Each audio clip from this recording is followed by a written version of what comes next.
Gangster manager, Tabo K. Lazy man of Boss Joker, changu ya chipisa remo Chelsea, chinopisa pamwe chete nekurema Padzo, vanonditipisira vese tipisai vanondisvibisa asvibisai vanondikoresa ekoresai mwari baba nzira yangu chenesai mundiise pekutanga kwete sekendi sayeti masta ndemapirifekti ndiri kutatamuka kunge rapabendi nekuti kumangoma ndina chekwereti pekutanga kwete sekendi sayeti masta ndemapirifekti ndiri kutatamuka kunge rapabendi nekuti kumangoma ndina chekwereti mandomatsa mapatsese kunopinda naro mugumbese ndozandikada kunyingaitese saka ndati mwari ndirotese pamwe madhibha ndobhigwa nyatsime manoziva ngoma ndochera mutsime siyai ndimabvire mani musandire mafanzaisa uni moto pekutanga kwete sekendi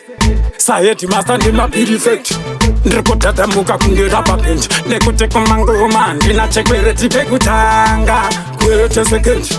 sayeti masta ndemapirifekti ndiri kutatamuka kunge rapabendi nekuti kumangoma ndina chekwereti vatoziva nchaite mafani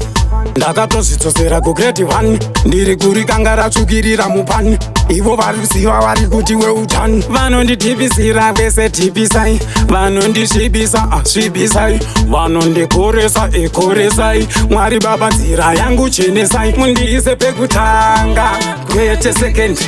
sayeti masta ndemapirifekti ndiri kutatamuka kunge rapabendi nekuti kumangoma ndina chekwereti pekutanga kwete sekendi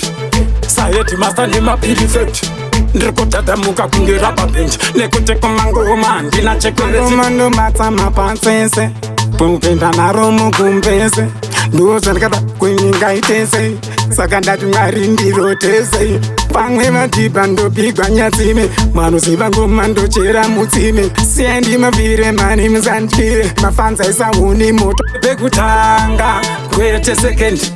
sayeti masta ndemapirifekti ndiri kutatamuka kunge rapabendi nekuti kumangoma ndina chekwereti pekutanga kwete sekendi sayeti masta ndemapirifekti ndiri kutatamuka kunge rapabendi nekuti kumangoma ndina chekwereti vatoziva nchaite mafani ndakatozvidzosera kugredi 1 ndiri kuri kanga ratsvukirira mupani ivo vari kuziva vari kuti weutani vanonditipisira vese tipisai vanondisvibisa asvibisai vanondikoresa ekoresai mwari baba nzira yangu chenesai mundiise pekutanga kwete sekendi sayeti masta ndemapirifekti ndiri kutatamuka kunge rapabendi nekuti kumangoma ndina chekwereti pekutanga kwete sekendi